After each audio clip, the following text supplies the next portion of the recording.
All right, good morning, everyone. Back at it again with another MLB DFS slate. We're just gonna go over real quick. Yesterday, what did you take away from yesterday's slate? So the Twins still suck. Um, that's nothing really new. Whenever they're the chalk, they're almost always gonna bust.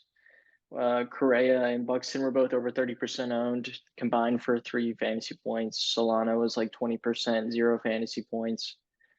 Just absolute insanity that they continue to fail no matter any and whatever is set up for them.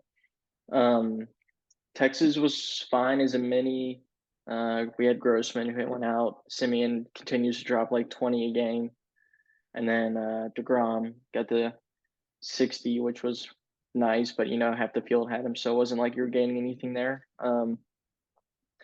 Boston got there in the end after hitting like 3 home runs in the same inning, which was insanity, including a grand slam. And Cleveland got there, and I wasn't really targeting Cleveland at all. I rarely do for full stacks. So nothing really to take away. We main cashed. Looking forward to today's slate though. Yeah, Solano and Correa, just awful. I mean, I will say for today though, the Twins, I don't really remember much on this Johnny Brito guy, except like the last time we played him, he pitched like 5 innings and only had one strikeout. And they're kind of bottom of the order or bottom of the stacks tool. So I don't know if that interests you or not, but yeah, I mean, with yesterday, yeah, I can tell. Yesterday, min cashed. That's kind of like your worst case scenario going in, you just cash.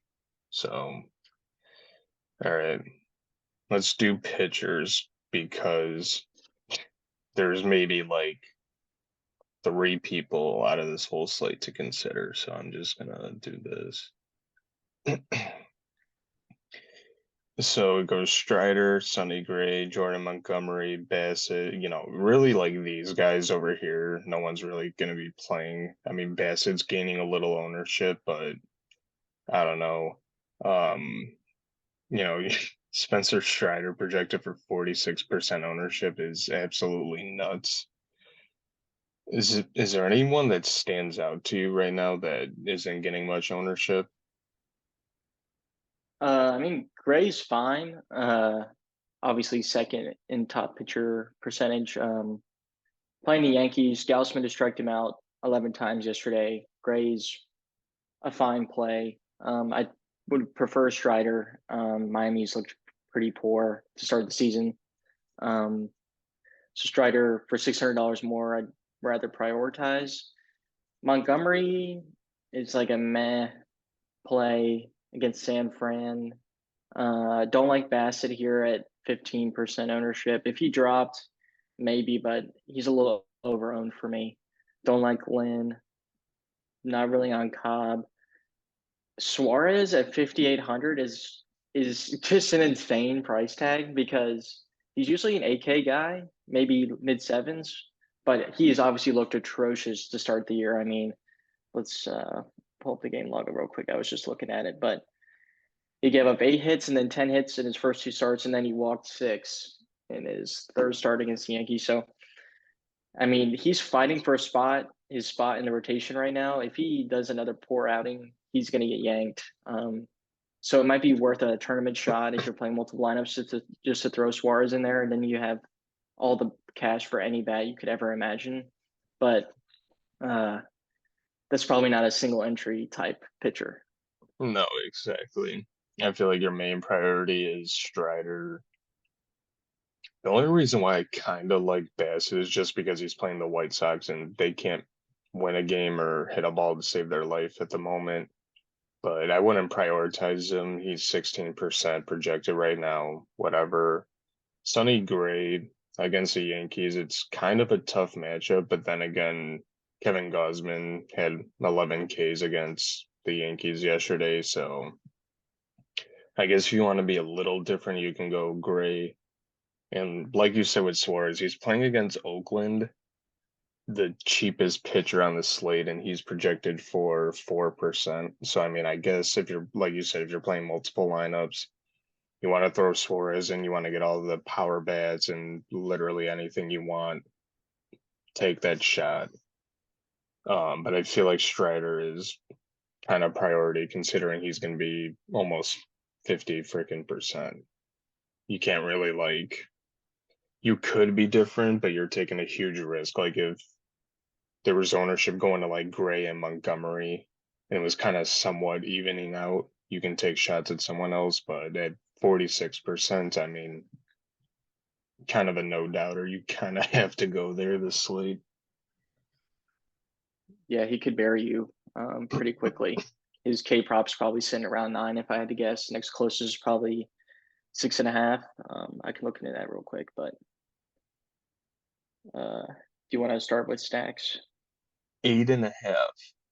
8.5. Jesus Christ. Yeah, we can get into stacks. Yeah, I just looked it up. Let me share this. Yeah, and Gray's at 5.5.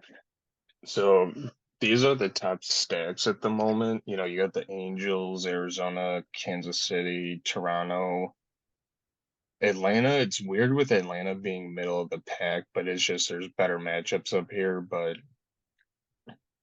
kind of the same thing I asked you about with pitchers. Is there anything else that's like kind of standing out to you that maybe a stack isn't getting much love?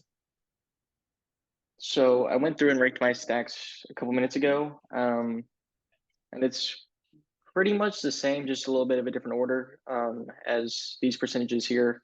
I have the Angels 1, Toronto 2, Arizona 3, Atlanta 4, KC, and then the White Sox. And the reason I threw in the White Sox last, I mean, just in the player pool, is because Bassett's getting a little bit more ownership than I thought he would, like I said earlier. So you can get some leverage there.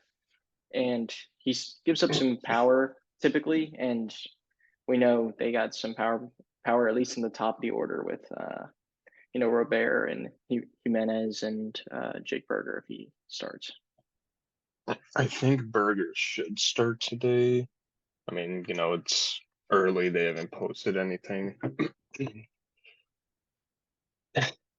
I would just go with a couple like kind of like you just said. If you want to do the White Sox and have like insane leverage, 3.3% leverage projection. So I mean I would go with like Berger, Roberts, um, Eloy, like kind of just go for those guys and maybe only do like two guys from the White Sox. Don't really prioritize them just because they can't play baseball right now and half the team is already hurt. I if Yasmani starts, I don't mind him because he's a switch hitter and he's been doing okay. I think not yesterday's game. One of the games recently against Tampa, he hit one out and he was doing okay that series. So kind of liking Toronto more at the moment. If I did choose like, you know, your main stack and secondary stack, I would kind of go with Angels in Atlanta. I don't know too much about Edward Cabrera. I just know he's a young prospect. He's supposed to be really good in the future. But facing Atlanta might be a little tough on him. And obviously, Angels are the best stack. So, you know, Trout, Otani, Ward, those guys might be able to get to Rengifo, Hunter Renfroe. Those are some good bats. Um, Arizona doesn't look that bad either, and they're pretty cheap to my recollection. So, you got any bad sets stand out? Not necessarily talking about the stacks we talk about, but any bad set are kind of interesting.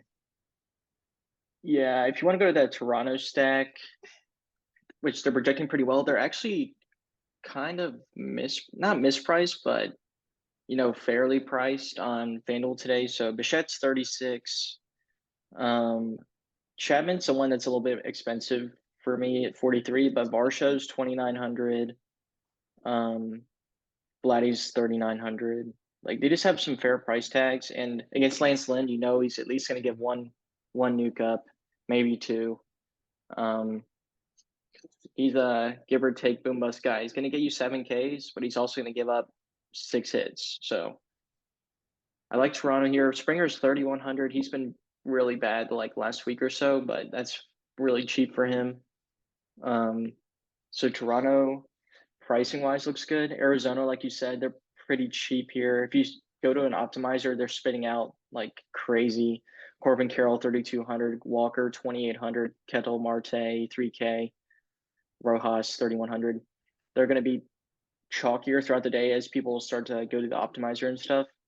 And then the Angels, um, you can play Rendon at third base for 2,800. You can play Neto at shortstop for mint price, or you can play Otani and Ward. Ward's 2,900. That's like $500 too cheap. So if you go to those, I mean, the top stacks are pretty much just top stacks today, not just for matchup purposes, but they're just not priced appropriately. I was kind of looking at ownership while you were talking. For Arizona, Marte, Carroll, Rojas, Walker are like kind of like the top four guys. Gurriel, when he was playing on Toronto, he was pretty good. He hasn't really shown that in Arizona, but he's projected for 9%, and kind of like all these other guys are like dart throws and they're pretty cheap. Gabriel Moreno is supposed to be a really good catching prospect at 2,600 for 1%. Kind of want to look at Angels real quick as well. Oh, geez, I clicked the wrong thing. And this is acting up right now because I screwed up. I mean, those are just some bats from Arizona to kind of think about, being the second best stack and all that. Yeah, I kind of like Toronto more in this spot. Brewers have a good matchup against Matt Boyd and the Tigers, so definitely wouldn't mind some bats there. Seems like there's a little bit more options to get to on the stack side, kind of like how it was yesterday, but all Yeah, right. I would agree. I think there's at least 6 or 7 stacks you could have in play, even for single entry. I can make the case for uh, the Angels, Toronto, Arizona, Atlanta, KC, the White Sox, Milwaukee, all of those guys. Mm-hmm. It's just going to be interesting what we get to later, just because, kind of like I was saying earlier, Atlanta is middle of the pack against against Miami, against like a rookie, not rookie, but a fairly young pitcher. Um, I don't care about the White Sox anymore. There's just like a couple stacks that you can see that can go up a little bit more in the stacks tool, but kind of like I was just saying earlier too, you can get to a couple different stacks. I mean, I would prioritize Angels, but then your secondary stack you can go with, Toronto, Milwaukee, Atlanta, if you want to get a couple White Sox bats and just pray that they actually play baseball today, you can definitely get different with that. Um, you ready to do home runs? Yes, sir. So the guys I got written down right now, I'm gonna go with Dalton Varsho, Luis Robert, and Matt Olson. Definitely some power there. I'm gonna go with Jordan Alvarez, Eloy Jimenez, and Mike Trout. So yeah, Jordan, Eloy, Trout. And there's more power right there. But um anything we didn't get to?